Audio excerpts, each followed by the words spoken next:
Syukran Ma'mun, sebagai warga negara Republik Indonesia, saya ingin menyumbangkan pikiran terbaik saya untuk negara saya, untuk bangsa saya, untuk menyelamatkan negara saya. Boleh apa tidak? Kalau boleh saya sumbang. Tegas saja. Inilah sumbangan saya kepada pemerintah saya yang saya cintai. Kalau ingin mewujudkan baldatun thayyibatun wa rabbun ghafur, ada 4 pilar dalam bernegara. Penjudi-penjudi bilang, ini kiai yang radikal. Terima kasih penjudi. Bagaimana kira-kira? Kalau berkata saya radikal, Pak Effendi, saya tak pikir-pikir ini benar nggak saya radikal, salah. Kalau yang berkata radikal orang yang dolem, orang yang pengkhianat negara, dikatakan seorang radikal, terima kasih. Berarti saya manusia yang amar ma'ruf nahi mungkar. Betul apa tidak? Betul apa tidak? Mengapa ijma ulama bikin negara wajib? Karena 2 hal menurut Imam Ghazali. Pertama, mengapa negara wajib didirikan? Yang pertama, hifdzuddin, untuk menjaga agama. Negara wajib menjaga agama. Agama diperkuat, jangan diperlemah, jangan membuat perpecahan dalam agama. Satukan agama itu, jangan dibikin pecah belah. Karena dengan kuatnya agama akan kuatlah moral bangsanya. Hancurnya agama, hancur moral bangsanya. Betul? Alhamdulillah kita hidup dalam negara republik berdasarkan Pancasila, ketuhanan yang Maha Esa. Ada kata ketuhanan Maha Esa, maka negara republik wajib menjaga agama Islam, wajib menumbuhkan agama Islam. Jangan sampai umat Islam pecah belah. Kesatuan Islam dijaga oleh pemerintah supaya jangan pecah belah, karena nanti akan menentukan moral bangsanya. Bagaimana?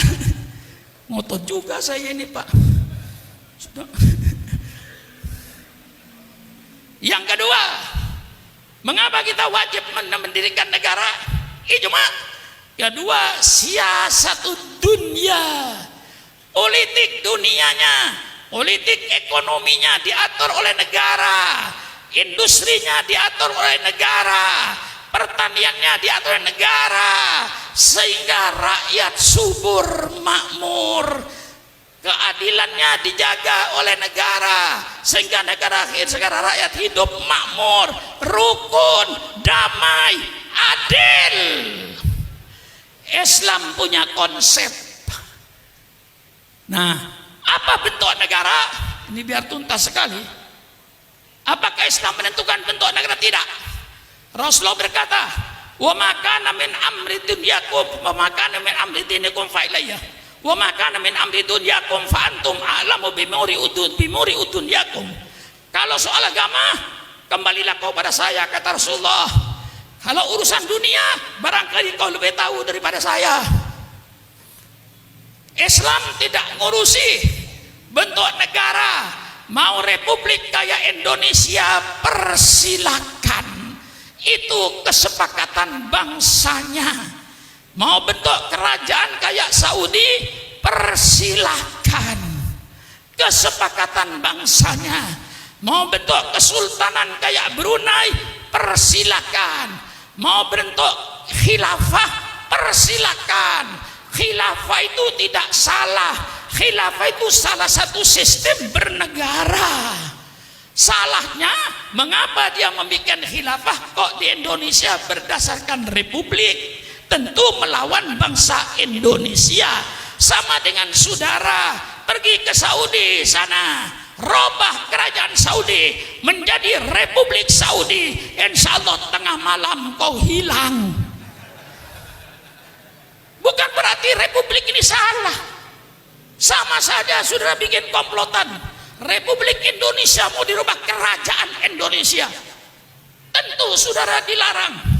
Mau khilafah, mau republik, mau kerajaan, mau kesultanan, urusanmu. Yang penting inti dalam Islam substansinya, apapun bentuk negaramu,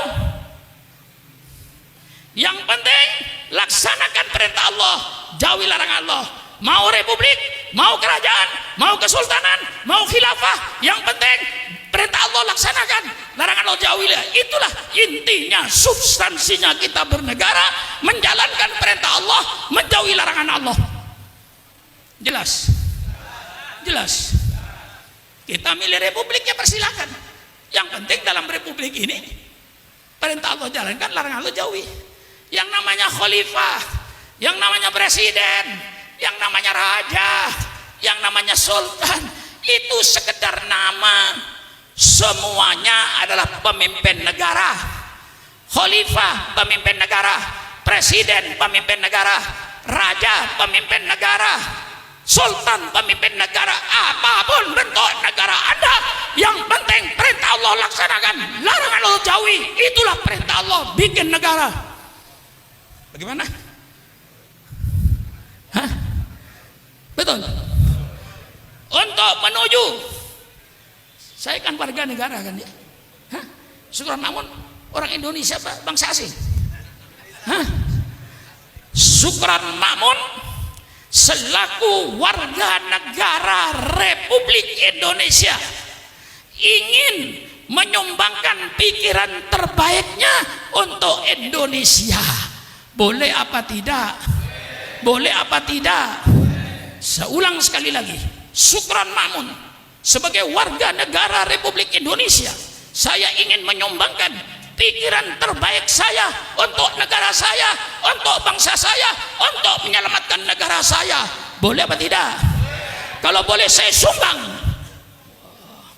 Tegas saja. Inilah sumbangan saya kepada pemerintah saya yang saya cintai. Kalau ingin mewujudkan baldatun thayyibatun wa rabbun ghafur, ada 4 pilar dalam bernegara. Wah, serem ngajinya hari ini. Serem ngajinya. Ya Pak Effendi. Ada 4 pilar untuk menuju baldatun thayyibatun wa rabbun ghafur. Yang pertama, saya baca dalam tata negara yang tadi disebut oleh Habib Hanif dalam bukunya pemerintahan Umar ibni Abdul Aziz. Itu pemerintahan yang terbaik setelah Khulafaur Rasyidin. Maka sebagian mereka menyebut bahwa Umar ibn Abdul Aziz ini adalah khalifah yang kelima. Dari bagusnya kepemimpinan beliau, dalam buku beliau yang saya baca, untuk menuju baldatun thayyibatun wa rabbun ghafur ada 4 pilar. Pilar yang pertama, musyawarah. Itu apapun negara saudara, mau negara khilafah, mau negara republik, mau negara kerajaan, mau negara kesultanan, yang penting pertama kali musyawarah. Jangan mengeluarkan kebijaksanaan pribadi. Kebijaksanaan pemerintah itu setelah kumpul kabinet kerja, bermusyawarah. Hasil musyawarah itu berikan kepada rakyat, bukan kebijaksanaan pribadi menteri. Kalau pribadi menteri bikin kebijaksanaan sendiri, hancur negara ini. Maka inti bernegara itu musyawarah. Ini Islam. Fabima rahmatin minallahi lintalahum walau kunta faddan ghalidan qalbi lam faddu min haulik fa'fu anhum wastaghfir lahum wasyawirhum fil amri fa idza azamta fatawakkal 'ala Allah. Ini prinsip politik dalam Islam. Seorang pemimpin harus lemah lembut dengan rakyatnya. Jangan ada pemimpin menantang rakyat. Apa rakyat ditantang rakyat gak punya senjata? Betul apa tidak?